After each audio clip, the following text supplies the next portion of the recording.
Number যুবকে একটা জিনা থেকে বাঁচা সে আল্লাহর তৌফিক চাইছে। একবার জিনা করতে বলতেছিল, জিনা করতে যাবে, সে জিনা করে নাই, খারাপ কাজ করে নাই, ও সীমাল্লাহকে ভয় করছে। এই আমলের কারণে একটু পথর সরছে। শেষ যুবকটা সে একটা আমানত ছিল, একটা আমানত তার কাছে রাখছিল, ওই আমানতটা দিয়ে দিচ্ছে। আল্লাহ তার আমলটা কবুল করছে। কবুল করার পরে সে কি একটা পুরা পাথরটা কি শেষ পর্যন্ত উন্মুক্ত হয়ে গেছে, তারা কি নাজাত পেয়ে গেছে, মুক্তি পেয়ে গেছে। তিন বন্ধু তিনটা আমলের কারণে কি মুক্তি পাইছে, নাজাত পাইছে, পাথরটা সরছে। এক নাম্বার পিতামাতার খেদমত করছে এক যুবকে।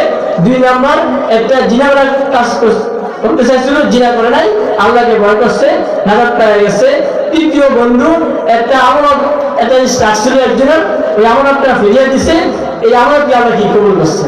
এই তিনটা আমলের কারণে কি পুরা পাথরটা সরে গেছে, তারা কি নাজাত পেয়ে গেছে। আল্লাহ আমাদের সবাইকে আমল করার তৌফিক দান করুন। ভাই সবাই তো রায় না।